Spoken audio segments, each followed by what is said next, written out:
don't typically do, well, I can't say I don't do follow-up videos because literally last week's video was a follow-up video, but I don't usually do like a follow-up to a follow-up like this.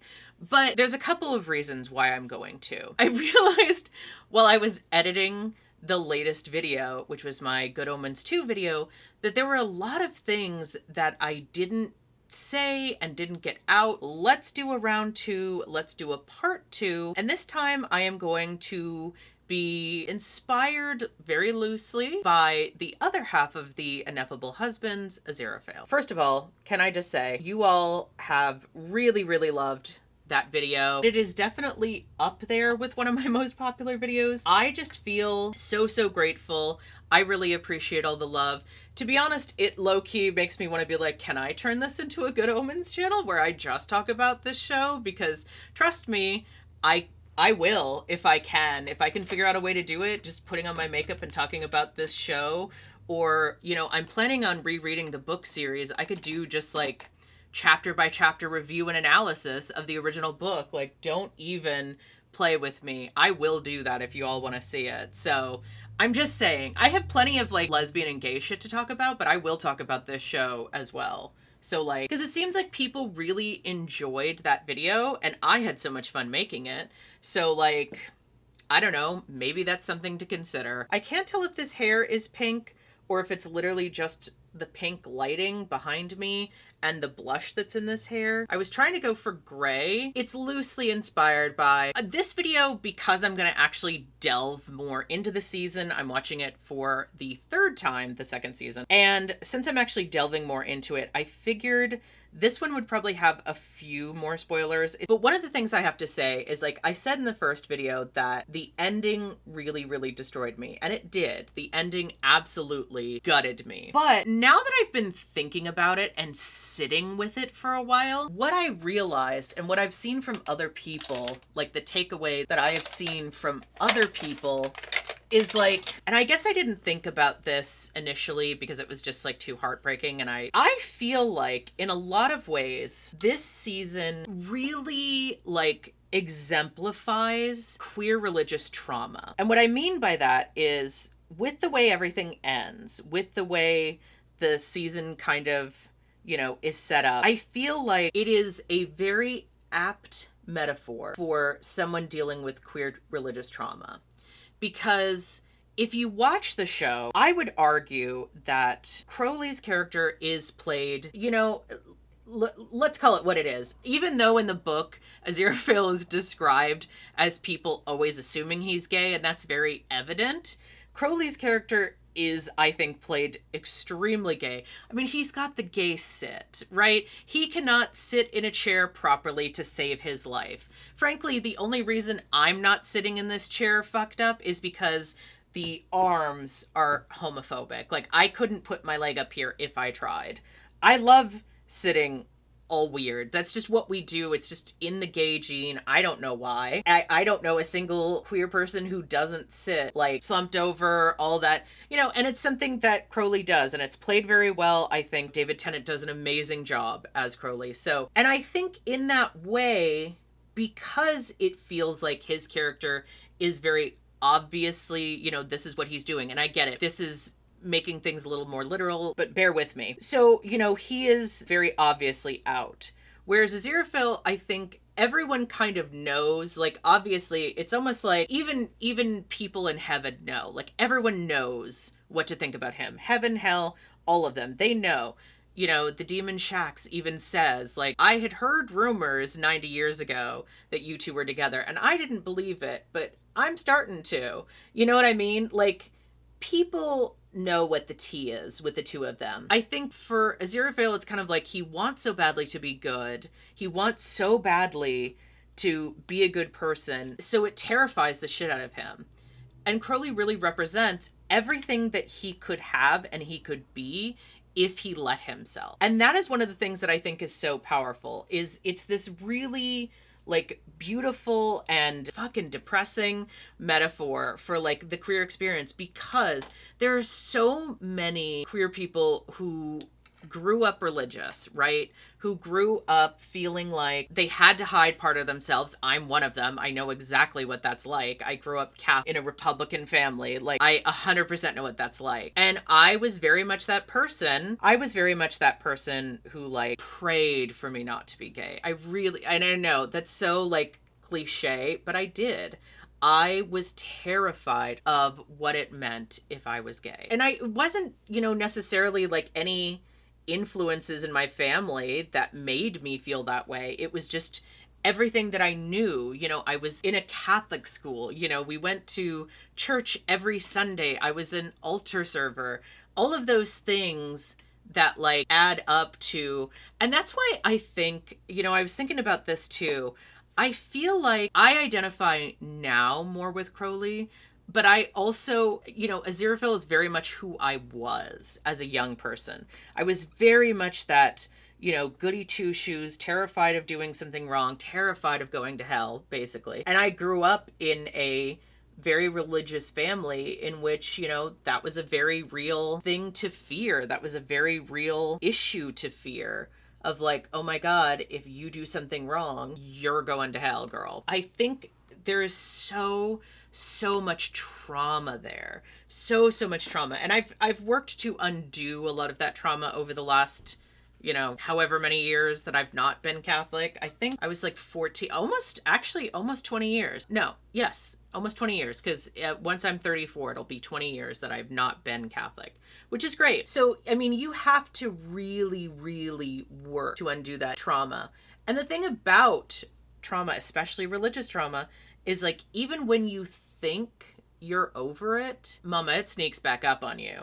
And you find stuff and you're like, fuck, I didn't even realize that was there. And so there is that whole added like thing to it of like, I did not even realize how deep this trauma went. I thought I had fixed it. And I've had that happen to me even as recently as like the last few months, So there are so many things where that kind of deep-seated religious trauma, it sneaks up on you. You think, oh no, I've got this under control. I'm not dealing with this anymore because I'm not in that world anymore. I'm not a part of that religion anymore. And it's like, nope, bitch, it's sneaking up on you. And so I do really feel like, as painful as the way the season ended was, as hard as that was to see, as much as I want these characters to be happy, I want them to get to be themselves, and I know that they will be. I think Neil Gaiman has made it very, very clear where he stands on this issue.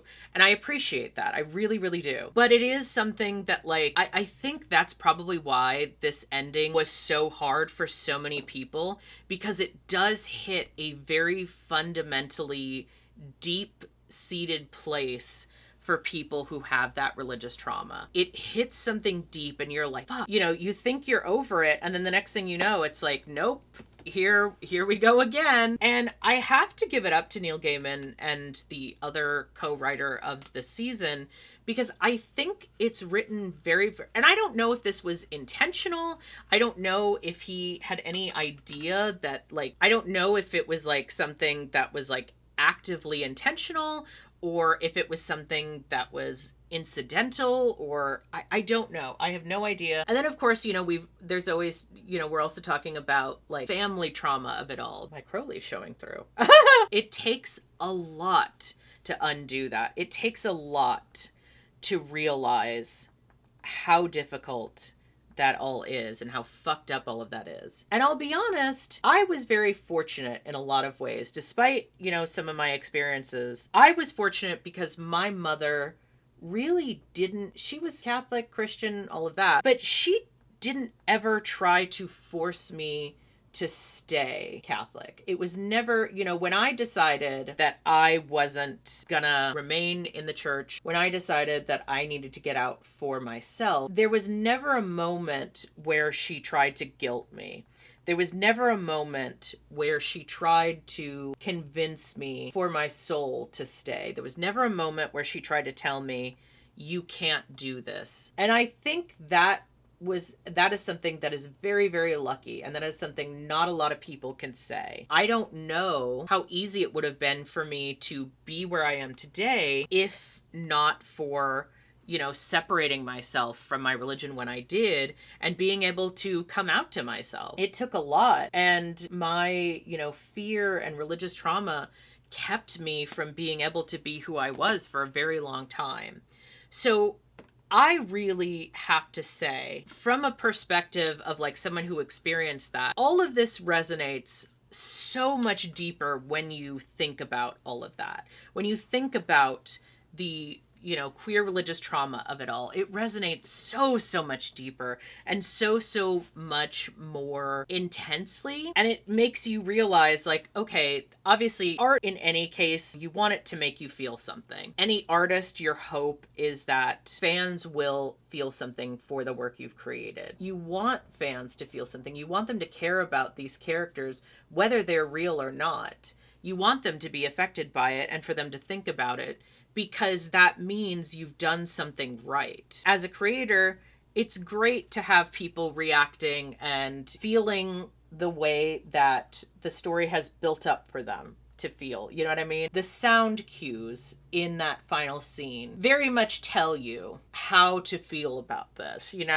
It's projecting the emotional response of like this, intense kiss between these two people, this angel and a demon, this very intense kiss, this very emotional scene. And it's almost like an angelic choir singing in this moment. It's that last ditch effort to convince this person that what they have is more important than anything else. And it's emotional and it's devastating and it's beautiful. And I think, obviously all of those things combine to make a scene in which it's painful. It's like there's no getting around it. It's painful, it's heartbreaking, and it's beautiful, and I've watched it like too many times to count. Haunts my nightmares, all of the above. So yeah, the gay religious trauma of it all, I think, is very deeply ingrained in the way that I think a lot of us experience this show. And I think that's kind of interesting. I think that's very, very interesting. And I have to say, I have to give it up to Neil Gaiman as like the main writer of the show, because I think he's done it in a way that is very, very well done. It doesn't feel like it's pandering. It doesn't feel offensive. It feels authentic, to be honest with you. And it took me a while to realize that that was even what I was seeing and that was even what was happening. You know what I mean? I feel like I've said everything, that I didn't get to say in the last video. I took more notes. I remembered things better. Obviously, it's nice to be able to have like my notes just on my phone. I think that's really, really helpful. I think that's kind of everything. I don't have necessarily plans to make this a regular thing, but also it seems like people really, really enjoyed my Good Omens video. So it does make me kind of want to find ways to talk more about it. If you guys would want to see me do a like rereading the book and reacting to it and reviewing it, maybe like a chapter by chapter thing, I would be open to that, because I really have wanted to reread the book anyway. I feel like it's been such a long time. I think it's been like 4 or 5 years maybe since I read the book last, maybe more. So I have zero recollection of it. In fact, I just read a quote from the book the other day that was describing Aziraphale that I was like, how did I forget that? I want to read you the quote because it's so fucking funny, and it really speaks to everything we know about this character.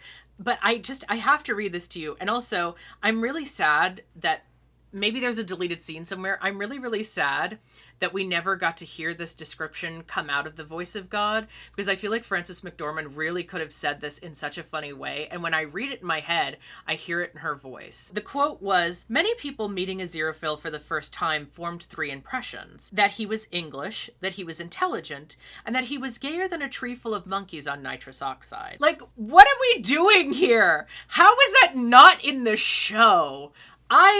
Maybe they felt like it was too offensive. Maybe someone at Amazon was like, girl, that is too offensive to be written by a straight man. But you know what? I do not care. I think that is the funniest line I have ever read. I think maybe it informs everything that we know about how Michael Sheen is acting as Aziraphale. I don't know, but it's so good. It's so brilliantly done. And I just feel like I really wish that had been in the monologue of like introducing these characters. I really think that would have been so funny. I had to talk about that because I was like, I don't remember this quote.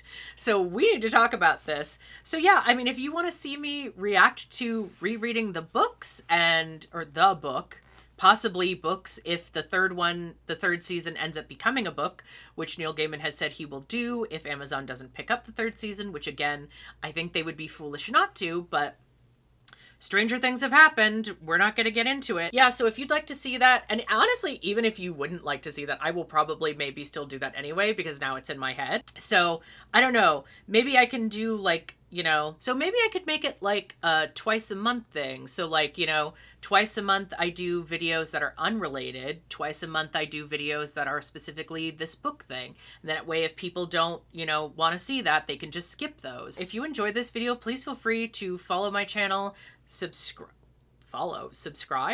Please feel free to subscribe to my channel, like this video down below, comment, tell me, hey, do you want to see me do a book review? Do you not want to see me do the book review? Because if you don't say anything, I'm probably just going to do it anyway. I don't know. Just let me know your thoughts. I'd love to hear them. I'm really, really enjoying this. And not just because people like are enjoying watching this.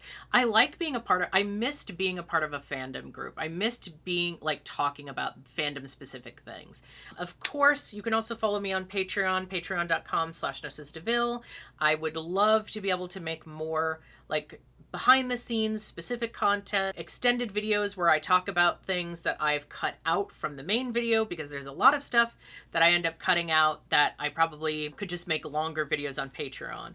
I'm really just so happy. I really, really love this season. I just wanted to say that again. I really, really loved the whole like I think realizing for me the deeper like gay religious trauma of it all really resonated in a way that I didn't expect.